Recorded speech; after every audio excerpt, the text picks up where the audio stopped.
সালামু আলাইকুম। সকল প্রেডিকশন যেগুলো ছিল, আমি সর্বশেষ একটা নিউজ দিয়েছিলাম যে প্রেডিকশন বলছিল বিএনপি সিট পাবে 208টি। এলইডিসি নামক একটা সংস্থা, তারা কিন্তু এই জরিপটা করছিল। আপনি দেখেন কিভাবে কাটায় কাটায় মিলা গেছে। বিএনপি সিট পাবে 208টি, আর জামাত পাবে 46, এবং তাদের শরিকরা মিলাজিলা 55 প্লাস মাইনাস তাদের আসন সংখ্যা হবে। আর অনেক আসনে হয়তো অন্যান্যরা পাশ করবে। তবে এই জরিপটা 297টি আসনের চূড়ান্ত ফলাফল যখন আমরা পাইলাম, তখন দেখলাম যে 209টিতে বিএনপি এবং জামাত ইসলামী 68টিতে তারা আপনার বিজয়ী হয়েছেন। জাতীয় নাগরিক পার্টি পেয়েছে 6 আসন, আর এখন মন্ত্রিসভার অপেক্ষা। তো প্রশ্ন হচ্ছে, নির্বাচন তো হয়ে গেল, সরকার কবে গঠন হচ্ছে? আসুন দেখি। একটা গ্যাজেট প্রকাশ হবে, সেই গ্যাজেট প্রকাশের পর শপথ নেবেন নির্বাচিত সংসদ সদস্যরা। এরপর শুরু হবে নতুন সরকার গঠনের প্রক্রিয়া। সরকারের পক্ষ থেকে জানানো হয়েছে, অর্থাৎ সাবেক অন্তর্বর্তী বা রানিং আছে কিনা জানি না, ডক্টর ইউনূস সরকারের পক্ষ থেকে জানানো হয়েছে 18 ফেব্রুয়ারির মধ্যেই নতুন মন্ত্রিসভা গঠন হতে পারে। অর্থাৎ আজকে 13 তারিখ আমি যখন নিউজটি রেকর্ড করছি, আর 5 দিনের মধ্যেই মন্ত্রিসভা গঠিত হবে। সরকারের অপর একটি সূত্র বলছেন, আগামী 16 ফেব্রুয়ারি নতুন সংসদ সদস্যদের শপথের অনুষ্ঠান হতে পারে। এখন এটা একদিন পেছাতেও পারে, একদিন আগাতেও পারে, তবে আগানোর সম্ভাবনা নাই, কারণ টাইম খুব বেশি নাই। সো 16 ফেব্রুয়ারি শপথ হবে যারা নির্বাচিত হয়েছেন সকলের, আর 18 ফেব্রুয়ারির মধ্যে এখানে মন্ত্রিসভা গঠিত হবে। পরবর্তী দুদিনের মধ্যে মন্ত্রিসভার শপথের মাধ্যমে গঠিত হবে নতুন সরকার।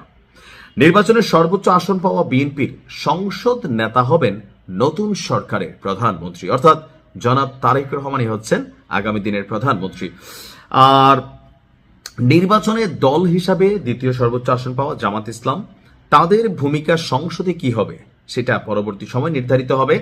তবে জামায়াত সংসদে এখন প্রধান বিরোধী দল হবে, এটাই হচ্ছে এখানে নিশ্চিত। এনসিপি তাদের সাথে জুটে আছে। তো এই সরকার গঠনের পর আপনার একটা পলিটিক্যাল গভর্নমেন্ট বা রাজনৈতিক সরকার আসলে আমরা পেতে চাচ্ছি। তো বরাবরই বলছি, সরকারের কাছে মানুষের অনেক আশা, অন্তর্বর্তী সরকারের কাছেও অনেক এক্সপেকটেশন ছিল, যেটা আসলে তারা পূরণ করতে পারেনি। এখানে যারা উপদেষ্টা হয়েছেন অনেকেই হাজার হাজার শত কোটি টাকার মালিক হয়েছেন। খোদ ডক্টর ইউনূস সাহেব নিজেও অনেক অ্যাডভান্টেজ পাইছেন, বা তার যে প্রতিষ্ঠানগুলা ব্যক্তি জীবনে মামলা টামলা বা বিভিন্ন ইস্যু ছিল, সুবিধা নিচ্ছেন। বাংলাদেশ নামক রাষ্ট্রটা গত 18 মাসে মন্দের ভালো চলছে, বাট এখন যে সরকার আসতে যাচ্ছে তাদের কাছে ধৈর্যই যদি আপনি এক্সপেকটেশন করেন একদম আকাশ পাতাল, এটাও কিন্তু হবে না। কেন? এই যে 18 মাস ধরে এই সরকার বা এর আগে যে সরকার ছিল, তাদের যে বৈদেশিক ঋণ, বিভিন্ন জায়গায় লেনদেন, বা আপনার বিশ্ব ব্যাংকের অর্থ পরিশোধ প্রক্রিয়া, বা পদ্মা সেতু সহ বিভিন্ন যে মেগা প্রজেক্টগুলো ছিল, বা অনেক কিছু একটা রাষ্ট্র চালাতে গেলে যা যা হয়, তো এই সব কিছু মিলেয়া এই সরকারটাতে যারা বসবেন তাদেরকে একটা কঠিন সময় পার করতে হবে। এখন যদি দেখা গেল যে কথায় কথায় আন্দোলন, এগুলা কিন্তু এখন করলে সরকার বিপাকে পড়বে। আর পাশাপাশি আমি মনে করি যে কালকে বিজয়ের পর বাংলাদেশে বেশ কিছু জায়গায় ছোটখাটো অনেক ঘটনা ঘটছে। ঝিনাইদহে ব্যাপক সংঘর্ষ হয়েছে। কোন জায়গায় দেখলাম যে জিতার পরে গিয়া জামাতের কয়েকজন নেতাকর্মীদের বাড়ি ভাঙচুর করা হয়েছে কেন্দ্রে জিতাই।